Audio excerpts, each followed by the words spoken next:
ఓం శ్రీమాత్రే నమః. అందరికీ నమస్కారం. నా పేరు మురళీధర శర్మ. నేను హైదరాబాద్ మణికొండ పుప్పాలగూడ ప్రాంతంలో ఉన్నటువంటి గోల్డెన్ టెంపుల్ వద్ద నివాసం ఉంటుంటాను. ఈరోజు మనము 2025వ సంవత్సరంలో, అంటే ఈ క్యాలెండర్ మనకు జనవరి 1వ తారీఖు వస్తుంది కదా, ఈ సందర్భంగా 2025వ సంవత్సరంలో గోచార రీత్యా ఏ రాశి వారికి ఎలాంటి ఫలితాలు ఉంటాయంటే జనవరి నుంచి డిసెంబర్ వరకు సుమారుగా ఈ టైంలో వచ్చేటువంటి ఈ కాలానికి ఎలాంటి ఫలితాలు ఉంటాయి అనేది జాతకరీత్యా గోచార రీత్యా చెప్పే ప్రయత్నం చేస్తాను. సాధారణంగా మనము పంచాంగం చూసుకొని ఈ ఫలితాలను చెప్తూ ఉంటాం. అయితే ప్రస్తుతం ఉన్నటువంటి ఈ సమాజంలో పంచాంగం అంటే ఏమిటి, అది ఎలా చూసుకోవాలి, దానిలో ఫలితాలు ఎలా తెలుసుకోవాలి అనేటువంటిది ఈనాటి యువతకు తెలిసే అవకాశం బాగా తగ్గిపోయింది. వాళ్ళు క్యాలెండర్ మీద ఆధారపడి ఉంటున్నారు. కాబట్టి ఆ క్యాలెండర్ ఆధారంగా అంటే ఈ జనవరి నుంచి డిసెంబర్ వరకు ఎలాంటి ఫలితాలు ఉంటాయో చెప్పే ప్రయత్నం చేస్తాను. మనం ఈ జనవరి 1వ తారీఖును, అంటే 1/1/2025 అనేటువంటి ఈ తారీఖును మనము మన హిందూ క్యాలెండర్ అంటే పంచాంగంతో సరిచూసినట్టయితే పుష్యమాసంలో పుష్యశుద్ధ విధియ నాడు బుధవారం నాడు ఈ 1వ తారీఖు వస్తుంది. అంటే పుష్యమాసంలో శుక్లపక్షంలో విధియ నాడు బుధవారం నాడు ఈ 1వ తారీఖు జనవరి 1వ తారీఖు వస్తుంది. ఆ రోజు ఉత్తరాషాఢ నక్షత్రం ఉంది. ఆ విధంగా ఆ తిథి నాడు వస్తుంది. ఈ 25 అనేటువంటి ఇది చూసినట్టయితే మనము క్రోధినామ సంవత్సరంలో కొంతకాలము, విశ్వావసునామ సంవత్సరంలో కొంతకాలము, 2 తెలుగు సంవత్సరాలతో కలుసుకొని ఉంటుంది.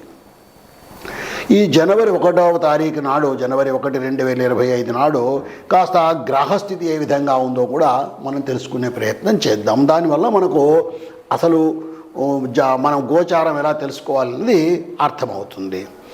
లగ్నము ధనుర్లగ్నంలో ఆనాడు సూర్యోదయం అవుతోంది.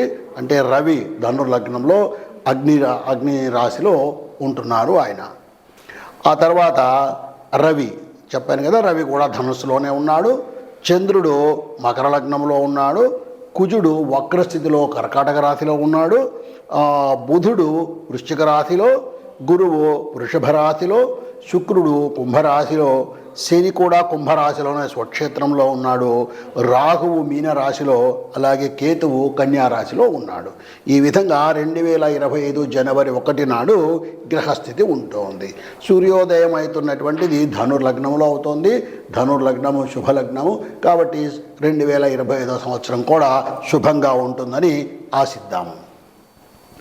అయితే మనము గోచార ఫలాలు తెలుసుకునేటప్పుడు మనకు నవగ్రహాలు ఉన్నప్పటికీ కూడా, అంటే 9 గ్రహాలు ఉన్నప్పటికీ కూడా గురు, శని, రాహు, కేతు అనేటువంటి ఈ 4 గ్రహాల యొక్క ప్రభావాన్నే మనము ఎక్కువగా తీసుకొని ఈ గోచారాన్ని పరిశీలిస్తుంటాము. ఎందువల్లంటే మిగిలిన గ్రహాలు కొన్ని నెల రోజులకే మారిపోతాయి, కొన్ని 45 రోజులకు మారిపోతాయి. అలాగే చంద్రుడైతే 2.5 రోజుకే ఒక రాశి నుంచి ఇంకొక రాశికి మారిపోతుంటాడు. కాబట్టి ఆ ఫలితాలు మన మీద అంత ఎక్కువ ప్రభావం చూపి ఎక్కువ కాలం ఉండేటువంటివి గురు, శని, రాహు, కేతువులు అనేటువంటి ఈ 4 గ్రహాలు మనకి ఎక్కువగా ఫలితాలను ఇస్తుంటాయి. ఇప్పుడు అలాగే గురువు అనేటువంటి ఈ గ్రహము 2, 5, 7, 9, 11 స్థానాల్లో ఉన్నప్పుడు శుభ ఫలితాలను ఇస్తాడు. అలాగే శని 3, 6, 11 స్థానాల్లో ఉన్నప్పుడు శుభ ఫలితాన్ని ఇస్తాడు. ఇంకొక ముఖ్యమైన విషయము, శని 12, 1, 2 స్థానాల్లో ఉన్నప్పుడు, అంటే మీ రాశి నుంచి 12వ స్థానము, 1వ స్థానం, 2వ స్థానంలో ఉన్నప్పుడు 7.5 సంవత్సరాలు ఏలునాటి శని అని చెప్పి కాస్త దుష్ఫలితాలను ఇవ్వటము. అలాగే 4వ ఇంట్లో ఉన్నప్పుడు అర్ధాష్టమ శని అని చెప్పి దుష్ఫలితాలను ఇవ్వటము. 8వ ఇంట్లో ఉన్నప్పుడు అష్టమ శని అని దుష్ఫలితాలను ఇవ్వటము. అంటే మనకు ఉన్నటువంటి ఈ 12 స్థానాల్లో కేవలం 3, 6, 11 స్థానాల్లో ఉన్నప్పుడు మాత్రమే శని శుభ ఫలితాలను ఇస్తుంటాడు. అలాగే రాహుకేతువులు కూడా 3, 6, 10, 11 స్థానాల్లో ఉన్నప్పుడు మాత్రమే శుభ ఫలితాలను ఇస్తారు. ఈ విధంగా మనకు ఏ గ్రహాలు ఏ స్థానాల్లో ఉన్నప్పుడు ఫలితాలను శుభ ఫలితాలను ఇస్తారో తెలుసుకున్నాం. అలాగే ఇప్పుడు ఈ గురువు శని రాహు కేతు అనేటువంటి వాటిలో వేటిని ప్రభావం చేస్తారో మన జీవితంలో అన్నది తెలుసుకుంటే, గురువు చదువు, ధనము, జ్ఞానము, వివాహము, భక్తి, సంపద, సంతానము ఇలాంటి వాటిని గురువు ప్రభావితం చేస్తాడు. అలాగే శని న్యాయము, అన్యాయము, పనిచేసే లక్షణము, మానసికమైనటువంటి ఒత్తిడి, కర్మఫలము, ఆరోగ్యము, ఆయుష్ అనేటువంటి వాటిని శని ప్రభావం చేస్తాడు. ఇక రాహును మనం పరిశీలించినట్టయితే మనకు భ్రమలు కల్పించడము, మానసికమైనటువంటి ఒత్తిడిని కల్పించడము, ఇలాంటివి మన ఆరోగ్యాల మీద, ప్రత్యేకించి మానసిక ఆరోగ్యం మీద ఎక్కువ ప్రభావాన్ని రాహువు చేస్తుంటాడు. అలాగే కేతువు మన జ్ఞానాన్ని, మేధస్సును, భక్తి మార్గాన్ని కూడా కేతువు ప్రోత్సహిస్తూ ఉంటాడు, కేతువు సరిచూస్తూ ఉంటాడు. ఈ విధంగా ఒక్కొక్క గ్రహము కొన్ని కారకత్వాలను కలిగి పనిచేస్తూ ఉంటుంది. ఇక మనము గోచార రీత్యా అన్నాం కదా, నేను మీకు కాసేపు ముందు ఏ స్థానాల్లో ఏ గ్రహాలు ఉన్నాయని చెప్పాను కదా. అయితే ఈ గ్రహాలు కాస్త మారుతూ ఉంటాయని కూడా చెప్పాను. ఉదాహరణకు గురువు 14 మే నాడు వృషభ రాశి నుంచి మిథున రాశికి మారుతాడు. అలాగే శని 23 మార్చి 2026 నాడు కుంభం నుంచి మీనరాశికి వెళ్తాడు. ఇక రాహువు మే 20వ తారీఖున మీనం నుంచి కుంభానికి వస్తాడు. వీళ్ళు వక్ర గ్రహాలు, రాహుకేతువులు వక్ర స్థితిలో ప్రయాణం చేస్తూ ఉంటారు. ఈ విధంగా రాహువు 20 మే నాడు మీనం నుంచి కుంభరాశికి వస్తాడు. ఇక కేతువు కూడా అదే 20 మే నాడు కన్యా రాశి నుంచి సింహరాశికి ఆ రోజు వక్ర స్థితిలో ప్రయాణం చేస్తాడు. ఈ విధంగా ఈ గ్రహాలు స్థిరంగా ఒకే రాశిలో శాశ్వతంగా ఉండవు. ఆ గ్రహాలకు చలనం ఉంటుంది. ఆ గ్రహాలు ఇందాక చెప్పినట్టుగా చంద్రుడు 2.5 రోజుకు, కుజుడు 45 రోజులకు ఇలాగా మారిపోతూ ఉంటారు. శని 2.5 సంవత్సరాలకు ఒక్కొక్క రాశిని ఇలా మారుతూ ఉంటారు. ఈ మారేటప్పుడు కూడా ఒక రాశి నుంచి ఒక రాశికి మారినప్పుడు మన జన్మరాశి నుంచి వాటి యొక్క స్థానం మారుతుంది కాబట్టి వాటి ఫలితాల్లో కూడా మార్పులు వస్తుంటాయి. ఈ విధంగా ఇప్పుడు మనము ఏ రాశి వారికి ఎలాంటి ఫలితాలు ఉన్నాయో తెలుసుకునే ప్రయత్నము చేద్దాం. ఇప్పుడు మకర రాశి వారికి 2025 సంవత్సరంలో, అంటే క్యాలెండర్ పీరియడ్ జనవరి నుంచి డిసెంబర్ వరకు గోచార రీత్యా ఎటువంటి ఫలితాలు ఉంటాయో మనం తెలుసుకునే ప్రయత్నం చేద్దాం. గోచార రీత్యా ఫలితాలు ఉన్నప్పుడు గురు శని రాహుకేతు గ్రహముల యొక్క ప్రభావాన్ని మనం పరిశీలన చేసి ఎలా ఉంది మనకు జీవితకాలము, ఈ రాబోయేటువంటి సంవత్సరంలో సాధారణమైనటువంటి ఫలితాలు ఎలా ఉండబోతున్నాయి అనేది తెలుసుకునేటువంటి ప్రయత్నం చేస్తున్నాం. ఈ ముందుగా గురువు గురించి తెలుసుకుందాం. గురువు వృషభ రాశిలో ఉన్నాడు. అంటే మకర రాశి వారికి 5వ స్థానంలో గురువు ఉన్నాడు. అంటే విద్యా విషయంలో మంచి అభివృద్ధి కలిగే అవకాశం ఉంది. సంతాన విషయంలో కూడా మంచి అవకాశాలు ఉన్నాయి. సంతానం లేని వారికి సంతాన యోగం కలిగే అవకాశం కూడా ఈ కాలంలో ఉంటుంది. అంటే ఈ కాలం ఇప్పుడు దాదాపు అయిపోతుంది. 5వ స్థానం నుంచి 6వ ఇంటికి మేలోనే రాబోతున్నాడు. కాబట్టి ఇంకా ఈ 4-5 నెలల కాలం ఏదైతే ఉందో ఈ 4-5 నెలల కాలం కూడా శుభ సమయము అని తప్పకుండా చెప్పవచ్చు. మకర రాశి వారికి గురువు యొక్క ప్రభావం వల్ల శుభం జరిగే అవకాశం ఉంది. అట్లాంటి గురువు 14 మే 2025 నాడు 5వ ఇంటి నుంచి 6వ ఇంటికి మిథున రాశికి వస్తున్నాడు. మిథున రాశి అనేటువంటిది ఈయనకు 6వ ఇల్లు, శత్రురోగ రుణస్థానము, ఆరోగ్య స్థానము. అటువంటి మిథున రాశిలోకి గురువు రావడం వల్ల కాస్త ఆర్థిక సమస్యల నుంచి కోలుకోవడము, ఉద్యోగాల్లో అభివృద్ధి ఉండడము, ఇవన్నీ కూడా ఉండే అవకాశము ఉంది గురువు యొక్క ప్రభావం యొక్క శుభ ప్రభావం వలన. ఇక రెండవ ముఖ్యమైనటువంటి గ్రహం మనకు శని. ఈ శని కుంభరాశిలో ఉన్నాడు. అంటే 2వ ఇంట ఉన్నాడు. మకర రాశి వాళ్లకు కుంభం 2వ ఇల్లు. ఈ 2వ ఇంట అంటే ధన కుటుంబ స్థానములో స్వక్షేత్రములో కుంభంలో శని ఉన్నాడు.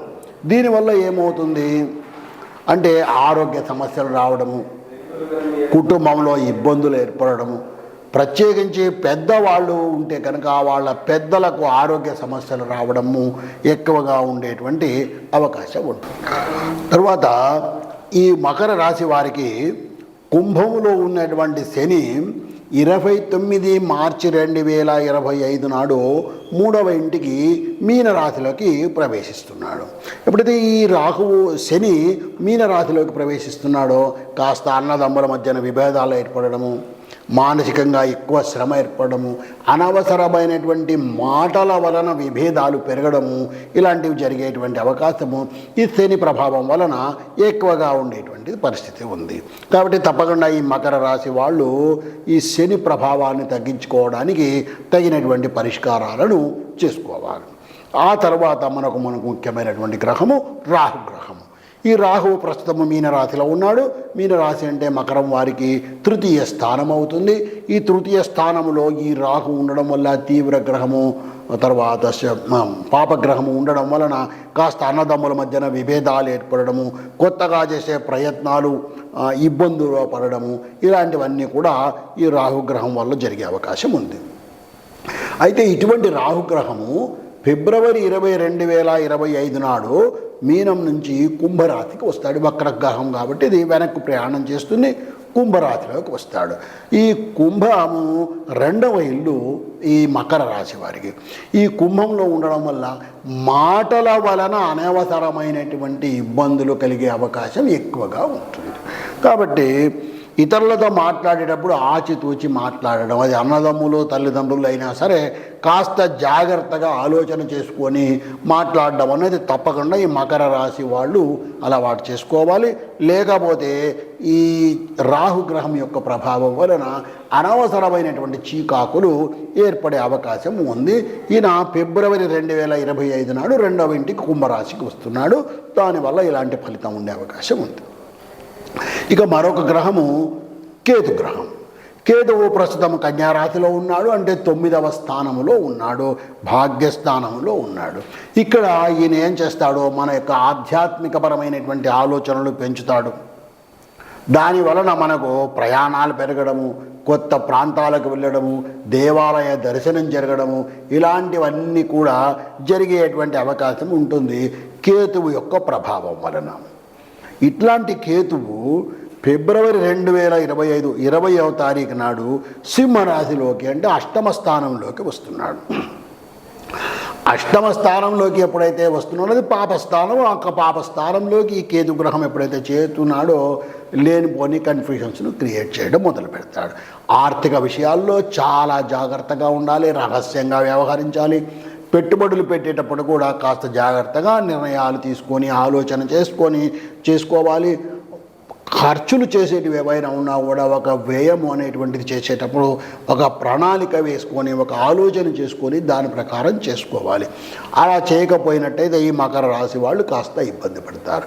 మొత్తం మీద మకర రాశిని మనం పరిశీలించినప్పుడు శని రాహుగ్రహాల ప్రభావము ఎక్కువగా ఉంటుంది. కాబట్టి ఈ శని రాహుగ్రహాలకు తగినటువంటి పరిష్కారాలు నేను చెప్పినట్టుగా శివార్చన చేయటము, శివ సహస్రనామాలు చదవడము, శివనామాన్ని జపం చేయటము, లేదా అమ్మవారి గుడిని దర్శించడము, అమ్మవారికి ప్రార్థన చేసుకోవడము, ఇలాంటివి చేసే ప్రయత్నాలు చేసినట్టయితే కనుక తప్పకుండా ఈ మకర రాశి వాళ్ళు శుభ ఫలితాలను పొంది జీవితాలను సుఖమయం చేసుకుంటారని ఆశిస్తున్నాను. ఓం శ్రీమాత్రే నమః.